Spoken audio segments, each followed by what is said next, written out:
Hey everybody, welcome back to my mini course, Musician's Guide to Understanding and Mastering Chord Charts. I'm Becky Shaw with Shaw Piano Studio, and we are in the home stretch here. Actually, we are about to have the last lesson. If you are here for the first time and did not catch the other videos, there were 4 other lessons on scales, intervals, chords, and the number system. So if you feel like you need information on any of those things, you might want to go back and catch those videos before we head into this final lesson on chord charts. So let's dive in here on lesson 5. Okay, let's do a little bit of a review on major scales. I told you in the last video that we were going to be looking at the chord chart for All of Me by John Legend, and that song is in the key of A flat. So we had determined the notes of the A flat major scale as A flat, B flat, C, D flat, E flat, F, and G. And then we determined the chords of the A flat major scale. Again, remembering that the 1, 4, and 5 chords of the major scale are always major.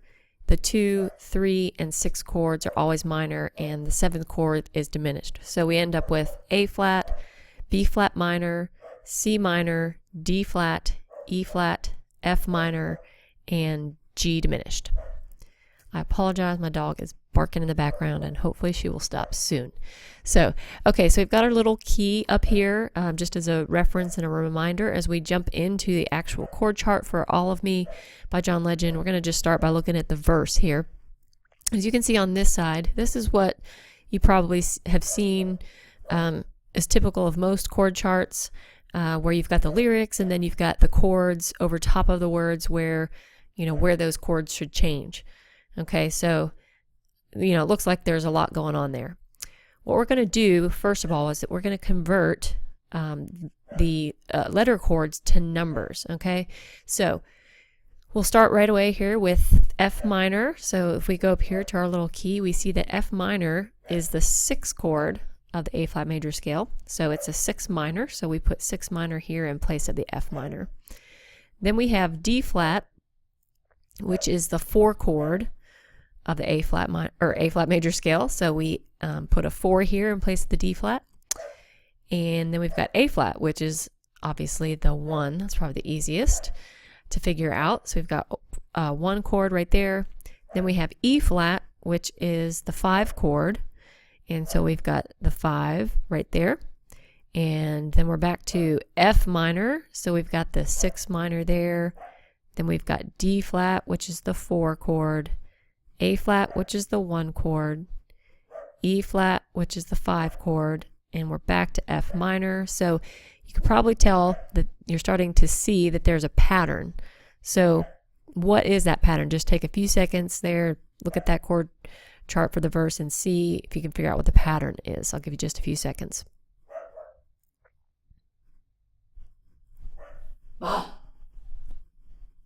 If you said 6 minor, 4, 1, 5, then you're correct. Okay, so we see that pattern happening over and over. 6 minor, 4, 1, 5, 6 minor, 4, 1, 5, 6 minor, 4, 1, 5, 6 minor, 4, 1, 5. And then we've got this 2 minor here, and it's in parentheses because it is actually the first chord of the pre-chorus.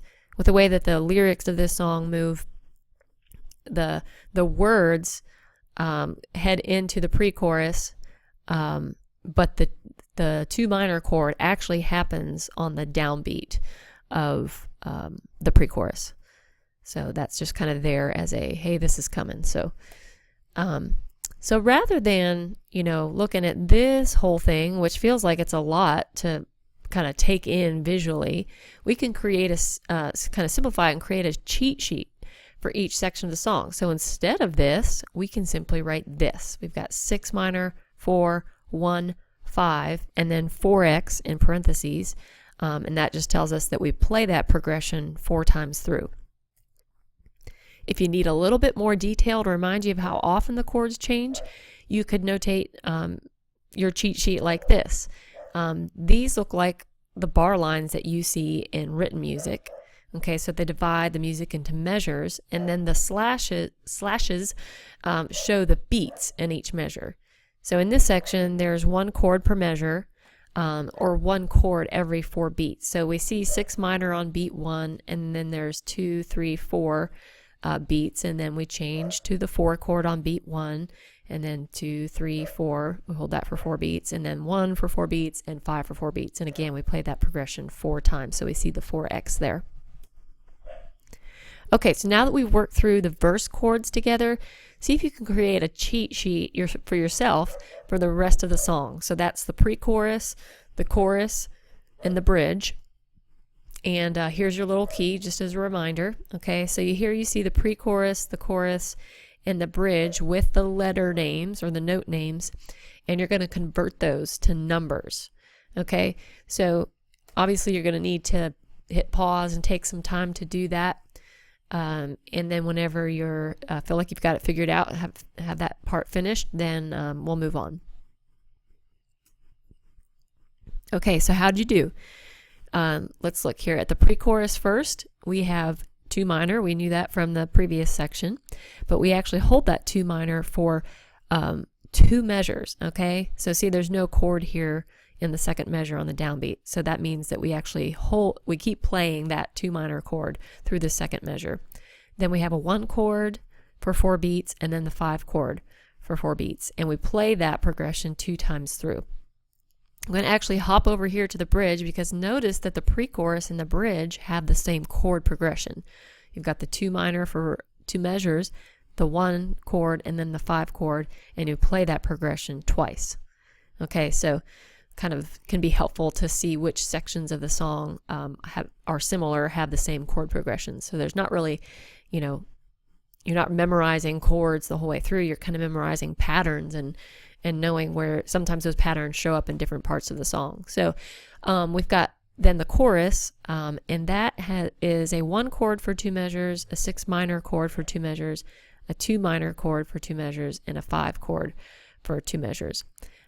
This little symbol here, if you aren't familiar with written music, is called a repeat sign, and it just kind of those 2 lines with a colon, and it means to repeat the entire section. So if you see the 1 at the beginning and then the repeat sign here at the end, it means you play this whole section 2 times. Okay, so that's different than if we just put the 2x out to the side, because if we put that here on the second line, that would mean to me that you would only play that second line twice, but we actually want to play these 2 lines twice.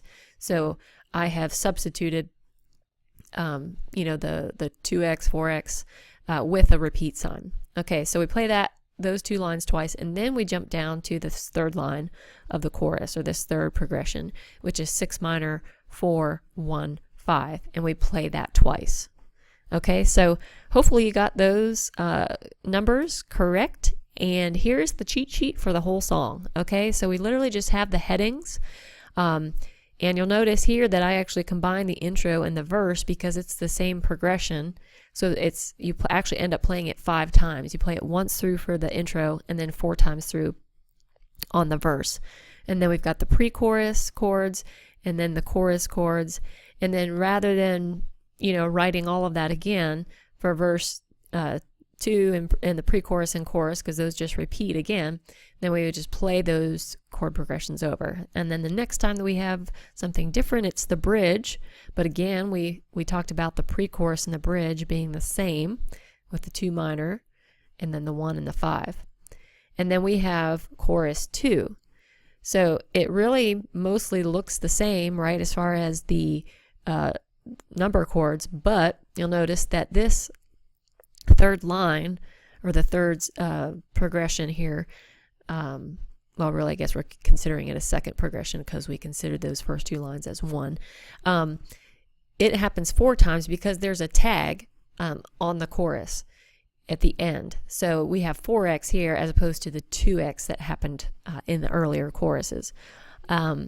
And also notice that the intro verse progression is the same as that 2nd progression that we see in the chorus. Okay, so again, you really just have there's 1, to 3 main progressions in this song. And then they just kind of repeat. Like I said, this repeats the verse and the chorus, or that last line of the chorus, and then the bridge and the pre-chorus are the same. Okay, so you only have like 3 different progressions that you actually have to memorize.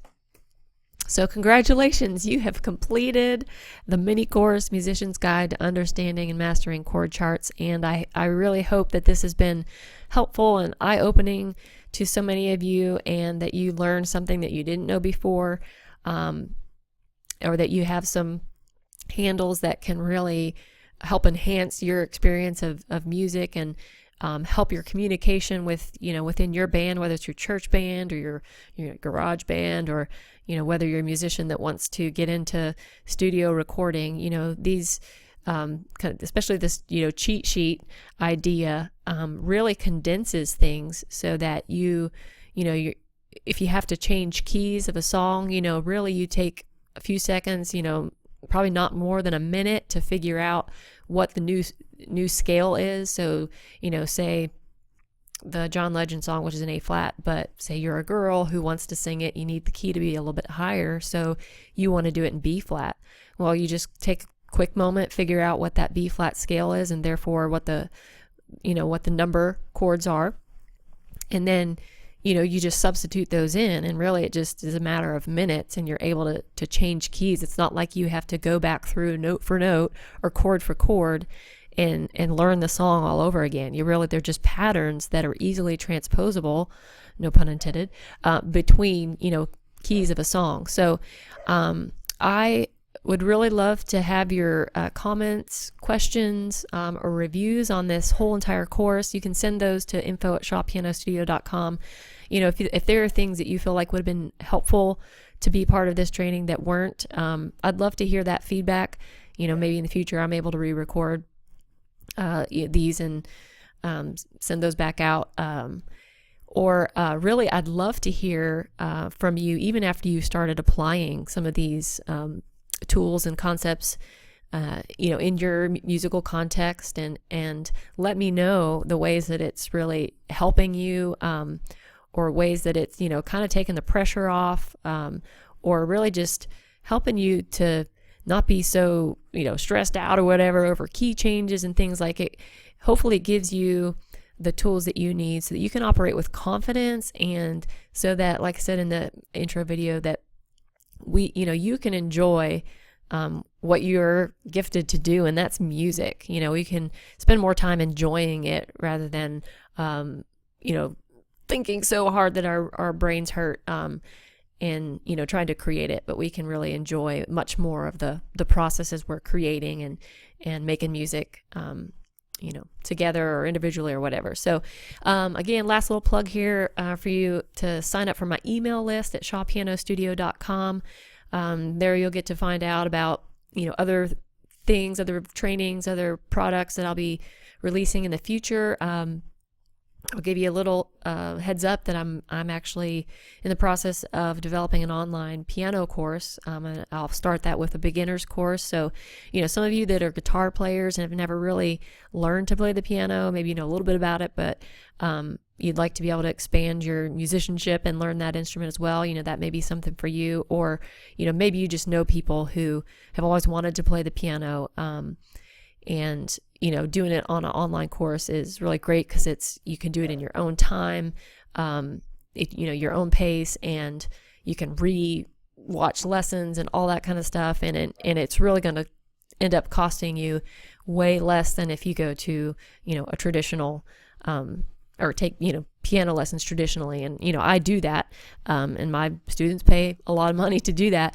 And so I'm hoping to create a way that a lot more people can take piano lessons, and it can do it in an affordable way and in their own time. So, so if you sign up for an email list, you'll be hearing more about when that's coming out.